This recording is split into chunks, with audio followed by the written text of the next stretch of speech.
여야에서 모두 지금 원내 사령탑 선거를 앞두고 있는데요. 이제 각 당의 미래에 대한 이야기가 구체적으로 진행이 되는 것 같습니다.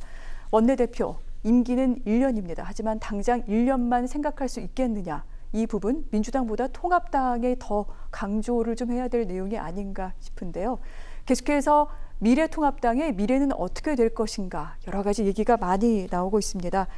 원내 사령탑을 뽑는 것도 중요하지만 통합당 지지층 그리고 보수 야권을 지지하고 있는 국민들에게 희망과 미래를 보일 수 있는 인물을 내세우는 것도 더 시급하지 않겠느냐 이런 얘기가 나오고 있고요. 세대 교체, 인적 쇄신과 더불어서 구체적으로는 40대 기수를 좀 만들어야 된다 이런 얘기가 나오기도 합니다. 이 부분에 대한 시작은 사실 김종인 전 총괄 선대 본부장에서 시작이 됐다 이렇게 할 수 있겠죠. 하지만 이에 대해 과연 가능하겠느냐 이런 얘기가 나오는 지점도 분명한 사실입니다.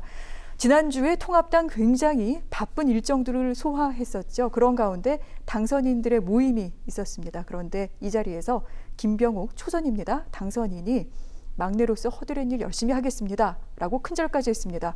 이거 분위기가 왜 이러냐. 중진들한테 충성하는 분위기냐. 우리가 원한 것은 통합당이 원한 것은 이것이 아니다. 이런 목소리 좀 나오고 있고요. 당 밖에서는 홍준표 전 대표가 일갈했습니다. 40대 기술은 이거 엉터리다. 그렇게 되면 앞으로 25년, 24년 동안 대통령이 될 사람이 있겠느냐. 이런 얘기가 나오기도 했는데 과연 이 같은 여러 가지 비판과 더불어서 40대 기술원 아울러 이 인적 쇄신 또한 세대 교체를 해야 된다는 의견에 대해서 어떻게 생각하시는지요? 몇 단계라든지 단계를 거쳐야 되는 문제, 환경이 조성돼야 되는 문제가 있을 것 같아요. 무엇보다도 지금 통합당 입장에서는 당 체제 정비를 하고 있지 않습니까? 네. 사실 이 부분이 중요합니다. 원내대표를 하고 당 대표를 누구를 할 거냐. 그런데 국민적 관심은 이게 아닐 겁니다. 중요한 거는 당 차원에서는 사실 국민적 관점에서는 통합이냐 혁신이냐인데 통합에 대해서는 무게를 안 뒀단 말이에요. 혁신을 하라는 건데 네. 당 내부를 혁신하는 문제가 하나 있을 건데 이 부분에 대해서도 마찬가지인데 사실은 이 부분에 대한 화두를 정치적 의제로 삼고 있고 강하게 드라이버를 걸 수 있다고 보여지는 게 김종인 전 총괄선대위원장입니다. 지금은 뭐 원내대표 선출에 가려져 있습니다만은 아까 40대 말씀하신 40대 기술론을 포함해서 쇄신 차원의 접근도 하고 있거든요. 그래서 어떤 그런 조성 환경이 필요하지 않느냐 하는 부분이 있고 그리고 지금 당내에서 그 내부의 인물로 접근을 하자면은 상당히 어렵습니다. 지금 30대라고는 해서 한 명 딱 있습니다. 누구죠? 배현진 당선자입니다. 네. 한 명 있고 40대까지 다 해봐야 12명 정도인데 이분들도 뭐 제가 뭐 전체 뭉뚱그려서 그렇게 하기는 그렇습니다만 아까 김병욱 당선자처럼 여러 가지 정치적 환경으로 인해서 자기 의견조차 내기 어려운 정치적 성장 과정과 위상인 게 현실이거든요. 네. 이런 점으로 봤을 때에 꼭 중요한 부분이 외부에서 오는 40대 대선 후보가 가능한 겁니다. 그러자면은 아까 말씀하셨던 여러 가지 논의에서 저는 그 부분을 진행할 부분에서 김종인 전 위원장의 필요성 부분이 또 다시 대두되지 않겠냐는 부분이 있고요. 네. 그리고 그 단순히 그 원내에서 바라봤을 때 홍준표 전 대표 당선자께서 말씀하신 부분은 의원 중에서 대선 후보를 보는 관점인데 사실 그 대통령제를 하는 국가 중에서 국회의원 중에서 대선 후보 나오는 경우 그렇게 안 많습니다. 오히려 행정 경험을 가지거나 의외의 인물이 훨씬 당선되기 쉽습니다. 당장 도널드 트럼프 대통령도 마찬가지고 많습니다. 그래서 통합당이 진정으로 바뀌려면은 체제 전체를 포함한 혁신 부분과 후보는 외부에서라도 찾는 이런 접근이 필요하다 봐야 될 것 같아요. 네. 혁신과 쇄신을 논하면서 그 안에서 답을 찾을 것이 아니라 이제 외부에서 인재를 영입하고 수혈해야 한다라는 방안을 제시를 하셨어요.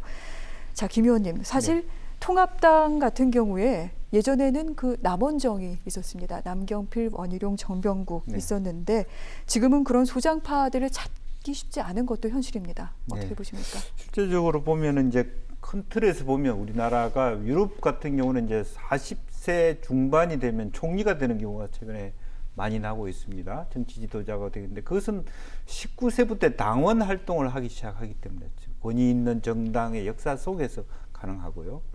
사실은 독일 같은 거는 연방 정치共和국에서 뭐 청년들, 청소년들도 네. 정치 교육을 하고 민주시민 교육을 하는데 우리나라의 경우는 대체로 정치 입문하는 과정이 보좌관이 되거나 지금 예를 들어 포항의 김병욱 당선자처럼 또 시의원이 돼서 이제 항보승이 당선자처럼 되거나 혹은 뭐 언론인이거나 네. 혹은 대부분 요즘에 검판사나 법조인이거나 이런 경우입니다. 근데 이분들도 사실은 정치 입문하기 전까지 정치 교육은 거의 없었다고 봅니다. 최근에 소위 뭐 한교안 대표가 대표로 계셨지만 사실은 정치적으로는 초년생이라고 상당히 많이 흔들림을 당한 게 사실이거든요. 그렇다 보니까 연령에 있어서의 40대라고 하는, 즉 말하자면 남경필 뭐 소위 486, 386 세대에 있어서는 말하자면 김대중 정부 시절부터의 어떻게 보면 어떤 젊은 피 수혈이라고 하는 네. 또 혹은 87년마다 노동자 민주화 대투쟁 속에서의 자기 스스로의 말하자면 실험적 경험들이 있었기 때문에 그게 가능한 거고요. 그 세대의 특수성이 또 있는 겁니다. 네. 그런데 그 뒤에 세대들에서 그런 공유된 집합의 경험 또 실제적으로 어떤 경륜이 있었느냐 사실 그게 눈에 보이지 않기 때문이거든요. 그러니까 정당이나 중앙선관위나 이런 데서 철저하게 정치인으로 키워주지 않았고 네. 혹은 586이나 남경필 원희룡처럼 그 80년대 중반 학번들이 지녔던 격변기를 스스로 외치고 거리에 뛰쳐나간 경험들이 그 뒤에 없었고 이런 것들이 사실은 좀 우리 사회에서 정치 지도자들이 나오기 어려운 구조. 또 하나는 가장 큰 문제는 당이 굉장히 많이 바뀌어 온다는 겁니다. 당이 안정될수록 정치는 젊어지고 여성 당선인들은 많아집니다. 이번 총선 앞두고 당이 다 바뀌었습니다. 당이 바뀌면 어떻게 됩니까?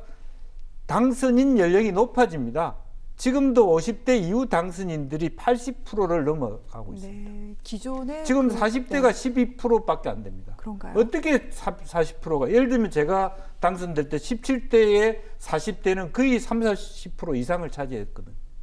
그런 분들이 어떻게 보좌관 하다가 시의원하다가 국회의원 밑에서 일하는 부분이 어떻게 아까 말하자면 홍준표 대표 얘기한 것처럼 내가 주인이다라고 나를 따르라고 할 수 있겠느냐? 없다라는 거죠. 우리 문화에서. 네. 특히 아마 대구 경북 지역을 중심으로 한 미래통합당은 훨씬 더 정통적 질서 때문에라도 더 어려울 겁니다. 이제 그런 면에서 우리의 과제가 필요하다라고 하는. 이제 다만 40대 기술원이 필요한 것은 네. 4차 산업혁명과 새로운 변화에 맞받아가서 빨리 이해할 수 있는 소위 꼰대 세대가 아닌 90년대 이후의 세대들이 지니고 있는 새로운 창발성에 우리 국가의 운명이 달려있기 때문에 필요하다는 거죠. 그런 미스매칭을 어떻게 이어갈 것이냐 하는 것이 정당과 우리 사회의 과제로 남아있다. 저는 그렇게 봅니다. 네. 어느 사이엔가 정치 또한 기득권층이 계속해서 그 권력을 유지하는 현상이 이제 지속이 되어 온 것이 아닌가 싶기도 합니다. 이런 가운데 어떻게 쇄신하고 또한 개혁을 할지 그러면서 40대 기술론에 대한 여러 가지 관심이 모아지고 있는 것 같은데요. 그런데 우리나라 정치사를 봤을 때 40대 기술론 이번이 처음이 아닙니다. 저희가 간략하게 준비를 했습니다. 1970년대로 거슬러 올라가 볼게요. 김대중, 김영삼, 이철승, DJ YS 시대입니다. 당시 신민당의 대선 후보 선출을 놓고 경쟁이 붙었는데요. 모두 40대였습니다. 물론 이 당시 YS 4선, DJ 3선, 이철승 의원 같은 경우도 3선의 의원이었습니다. 이 당시 후보 경쟁을 통해서 40대 김대중 의원이 신민당 대통령 후보로 선출이 됐습니다. 그리고 이제 2006년 열린 우리당 대표 경선을 두고 또한 40대 기술원이 등장을 했습니다. 김부겸, 김영춘, 임종석 당시 의원들 40대였죠. 386 출신들입니다. 이 당시 이렇게 또 40대 기술원이 얘기가 나왔었고요. 보수 야권에서도 이 같은 움직임은 있었습니다. 2011년 이때는 야권이 아니었겠네요. 나경원, 남경필, 원희룡 의원, 당내 소장파 의원들이 한나라당 대표 이 당권에 도전했던 바 있습니다. 이 당시 정말 거침없이 그 당시에 당 중진들을 향해 쓰는 소리를 마다하지 않았던 그런 인물들이기도 합니다. 자, 이렇게 우리나라 정치사에서 40대 기술원이 언제 등장을 했었는지 한번 짚어드렸는데요. 40대 기술원이 등장하면서 또 한 가지 거론이 되는 부분이 있습니다. 그렇다면 이제까지 어떤 그 민주화와 정치 투쟁의 동력을 끌어온 386, 당신 386이었고 이제는 586이죠. 586 세대는 더 이상 가치가 없느냐, 역할이 없느냐, 이 부분에 대해서도 여러 얘기가 나오는 것 같은데요.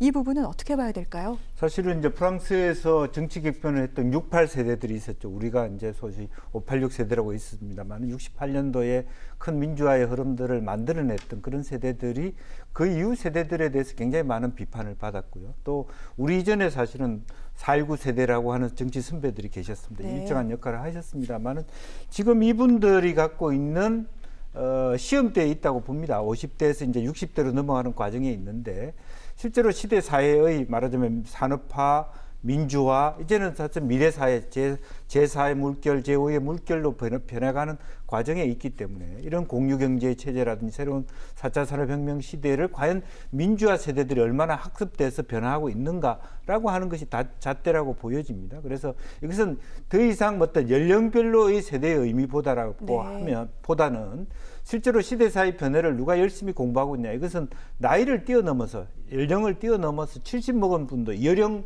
선생님 같은 분이 오히려 더 젊은 사람만큼 미래 세대를 얘기할 수도 있는 것이고 20대라 하더라도 공부를 안 하면 사실은 옛날 같은 생각을 할 수 있기 때문에 이제 그런 의미에서 50대가 진정하게 그동안에 말하자면 이미 사선이 됐어. 사실은 17대부터 시작됐기 때문에 네. 조정식 의원, 김태년 의원 사선 5선이 이미 되어버렸단 말입니다. 이제 이분들이 원로가 되어버렸습니다. 사실은 조금 있으면 이제 60대가 되어가는 과정인데 자기 스스로 그런 변화에 말하자면 발맞춰 가느냐, 본인을 버릴 수 있느냐가 관건이라고 저는 보여집니다. 그렇지 않고 이미 정치적 기득권자로만 존재한다면 이미 더 이상 쓰임새가 없다. 저는 그렇게 생각을 하고 있습니다. 알겠습니다. 연령으로 구분할 것이 아니라 시대의 정신, 시대의 소환에 얼만큼 잘 부합을 할 것인가, 이 부분에 대해서 좀 더 눈여겨봐야 되지 않을까 싶습니다. 이런 가운데 그동안 한참 좀 약간 좀 소외됐다고 할까요? 이름을 거론하지 않았던 인물이 오늘 갑자기 또 많이 오르내리고 있습니다. 바로 안철수 국민의당 대표입니다. 한번 좀 얘기를 해보도록 할게요. 통합당에서 그동안 안 대표를 계속해서 영입하려고 노력을 했었는데 이 부분 안 대표는 여기에 대해서 언급을 하지 않았죠. 그런데 안 대표 오히려 먼저 손을 내미는 양상인 것 같습니다. 안철수 국민의당 대표가 야권에 대해 합동 총선 평가회를 열어서 어떤 그 시대적인 과제를 공유하자 이렇게 제안을 하고 나섰습니다. 이에 대해 통합당은 무엇이라고 반응을 할까요? 아울러 그렇다면 야권 연대까지 가능한 것인지 여러 얘기가 많이 나오고 있는데 현 의원님 어떻게 보십니까? 약간 뜬금없다고 봐야 될 것 같습니다. 오늘 김태웅 의원도 그렇게 얘기를 했더라고요. 예. 네. 아마 통합당 의원들을 중심으로 해서 정치권 전반에서 그렇게 바라볼 가능성이 많습니다. 사실 안철수 대표에게는 시대적으로 또 이번 총선을 전후해서 주어진 과제란 게 있었습니다. 본인 스스로는 나름대로의 독자적인 길을 선택을 한 겁니다. 그래서 통합당이 보수 우파를 지향을 하고 또 더불어민주당이 진보 좌파를 한다면 본인은 중도를 잡겠다 그런 거란 말입니다.